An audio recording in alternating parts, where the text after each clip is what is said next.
One of the other things I want to do is get the churches open. The churches are not being treated with respect by a lot of the Democrat governors.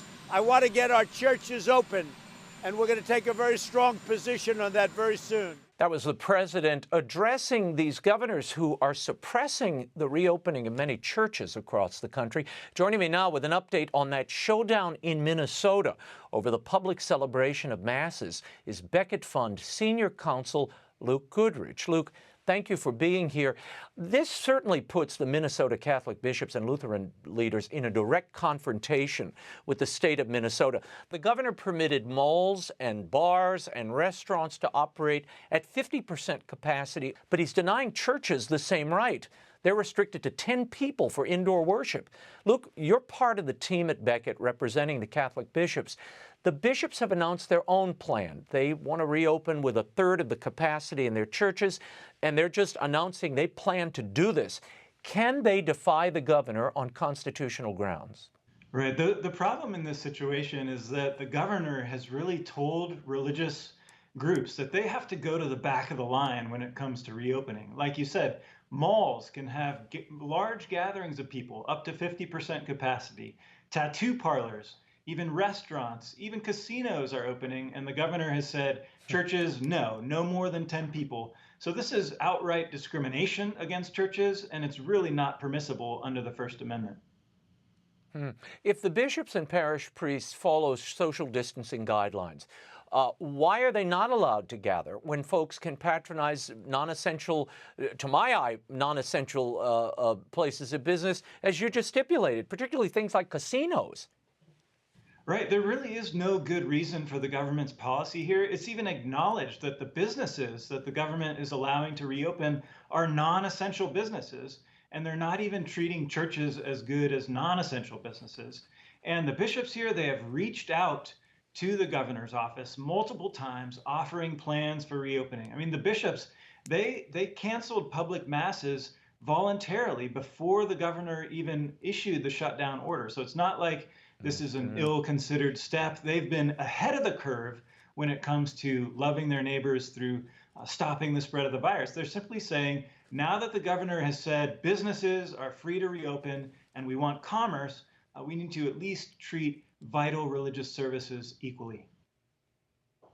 Now, you sent a letter to the state attorney general.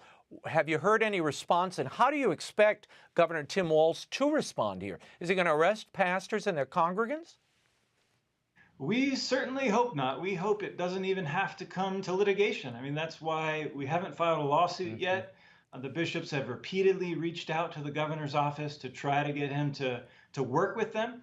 And what the churches are proposing here, they're saying 1/3 capacity. So every 2 pews are closed off, only 1 is open. Families sit together, rigorous social distancing, rigorous sanitization, even more than what's going on in businesses. And the bishops are simply telling the governor, hey, here's our plan for ministering to the needs of our communities. We hope you'll work with us on this. I am puzzled, Luke. Why do you think the governor wouldn't even permit outside worship? That's a really bizarre aspect of the order. I mean, starting June 1st, restaurants can have up to 50 people in outdoor seating, sharing tables, eating food together. But if a church wanted to have 50 people meet in a park and worship together, that would be prohibited. And at the press conference, ironically, the governor said, we want to get stuff going that's really meaningful to people. And he named things like concerts and restaurants, but he didn't name churches. And really, it just seems like he's telling churches, go to the back of the line, wait. And there's not even a timeline for when churches might be allowed to reopen. What precedent do you think this case sets, Luke? And should the bishops as a group nationally, should they have been more vocal resisting this one-size-fits-all shutdown of religious expression and worship? Fortunately, the good precedent is already on the books, and it's under the First Amendment. The government can't treat religious worship as second-class type of activity. And when governors issue uniform orders and they're treating everyone the same in the height of the pandemic, maybe that's permissible temporarily under the First Amendment. But what's going on here is outright discrimination. There's no timeline whatsoever for religious services to start up again while restaurants, bars, and casinos and malls are open. So the precedent is already clear, and the governor is in hot water.